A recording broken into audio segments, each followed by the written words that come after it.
पण मेघना तू जे हे केलंस ना, म्हणजे आतमध्ये प्रचंड दुःख आहे. काय कसं चाललंय, डिझीज कसा प्रोग्रेस होतो हे माहीत नाही, अनिश्चितता आहे आणि वरून मात्र सगळं असं छान, छान, छान. हे खूप कठीण नाही, आहे हे खूप असं. कठीण आहे. पण मला असं वाटतं की सगळ्यांनी आपण हे एक असं का ठरवतो की आज मला हॉस्पिटलला जायचं आहे तर मी असंच जाणार. मग अरे का तयार होऊन जा ना छान. आजूबाजूच्या पेशंट्सला पण बरं वाटेल तुम्हाला बघून की हो.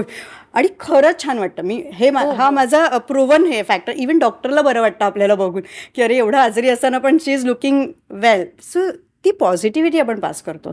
आणि हं. काय हरकत आहे म्हणजे पण जनरलीच नाही का, की असं आपण एकदम छान राहिलो, छान वागलो, हसलं, की एक जनरलीच पॉझिटिव्हिटी होते जनरलीच नाही का? होते. आणि मला तर वाटतं प्रत्येक स्त्रीनी हे म्हणावं की मैं सुंदर हूँ.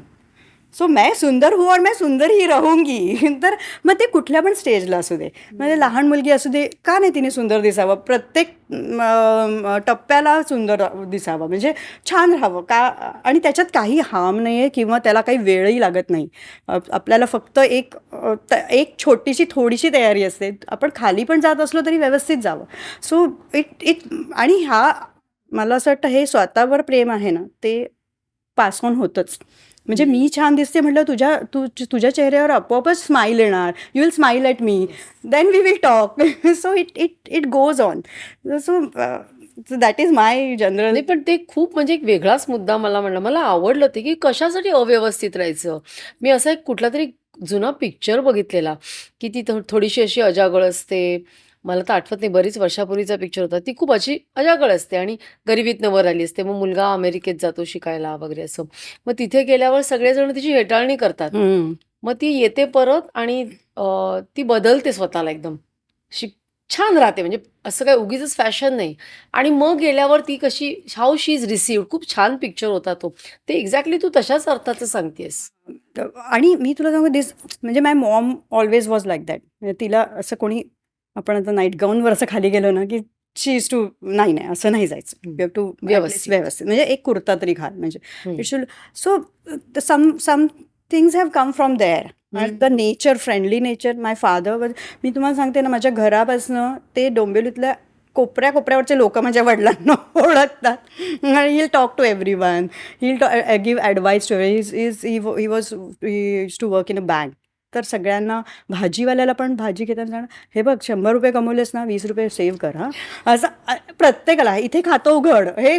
So everyone knows him as an bank manager. सगळं पूर्ण Dombivli. So that nature has come from him. हं. सो ते हे नकळत पण आपले आईवडील इतकं काही आपल्याला देत असतात ना.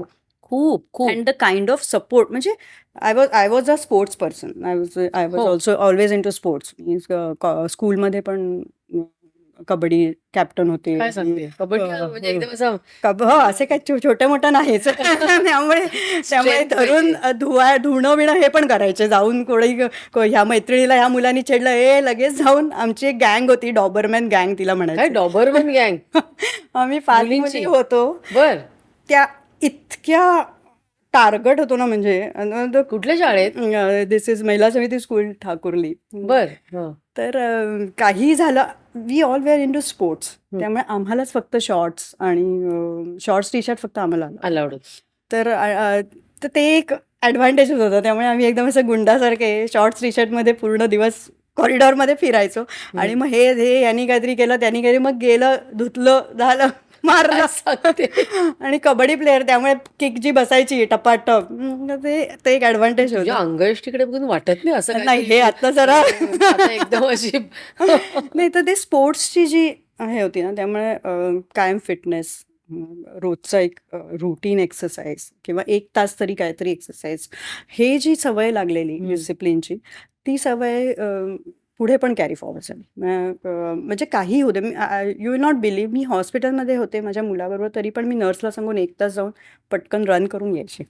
मग अजूनही तू आता सध्या फिटनेस रुटीन काय आहे तुझं? आत्ता मी रनिंग थोडं कमी केलं आहे, because of thanks to our pollution levels आणि थँक्स टू आवर रोड्स. तर रनिंग खरंच not advisable in this conditions. But I have started aerial yoga now. अरे वाह! So I am doing aerial yoga and very happily doing. Wow! आता instructor चा course करते. So soon I will be an teacher, aerial yoga teacher. Wow. आणि आता swimming चालू आहे. आता स्कुबा डाईव्ह चं सगळं झालंय, त्यामुळे स्विमिंग आणि हे सगळं रुटीन चालूच आहेत. बाकी हे हे म्हणजे हे एक वेगळं जग आहे आणि तुझं ते फिल्म ॲडव्हर्टाइजमेंट हे तर कम्प्लिटली वेगळं जग आहे. कम्प्लीट वेगळं ॲक्च्युली. काय तेच आहे का, if you want to do films और म्हणजे ॲडव्हर्टायझिंग फिल्म्स हे फील्डच असं आहे ना, which requires lot of time, lot of energy to do. एक फिल्म करताना आम्ही 16-16, 18-18 तास काम करतो.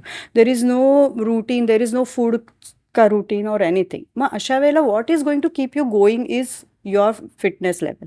नाहीतर मग तुम्ही ढासळतात. मग तुम्ही आणि when you are into production and when you have such a creative husband, you need to be fit. कारण त्याच्या मागे उभं राहून त्याचं सगळं तो म्हणेल. See on set he is in a different world. म्हणजे का? मूवीचं काम सुरू झाल्यावर ते क्रिएटिव्ह थिंकिंग, रायटिंग हे सगळं सुरू झाल्यावर तो त्या दुनियेत असतो. सो त्यामुळे आपल्याला आणि मला बरोबर कळतं की आता he will not be with me now, he is not there. So I have to handle him also and I have to handle everything. आणि म्हणजे तुम्ही बोलता बोलता पण तुम्हाला कळेल की आता तू आता सपोज तुझ्याशी बोलता बोलता ही गेट्स अ पॉईंट ना काहीतरी, तर तो तिकडनं पण ट्रान्समध्ये जातो की हा पॉईंटवर काहीतरी होऊ शकतं. Then he will go. मग आपल्याला म्हणायला लागतं. म्हणजे बऱ्याच इंटरव्ह्यूमध्ये मी असं केलं, रवी मग असं रवी हां येस काय परत येतो का? काय म्हणत होता. तर ती क्रिएटिव्हिटी कुठे सुरू होईल ना ह्याचं काही नेम नाही आहे. म्हणजे इवन माझ्या वडिलांनी ॲक्च्युली खूप आधीच रवीला ओळखलेलं की ही इज टू ब्रिलियंट. म्हणजे आमचं कोर्टचे वी गॉट मॅरिड आता 25 वर्ष झाली आहेत लग्नाला, आणि त्याच्या आधी 8 वर्ष we were into court. ही क्लिप शेवटपर्यंत बघितल्याबद्दल खूप खूप धन्यवाद. संपूर्ण एपिसोड बघण्यासाठी खाली दिलेल्या लिंकवर क्लिक करा आणि सर्व काही चॅनलला सबस्क्राईब करायला विसरू नका.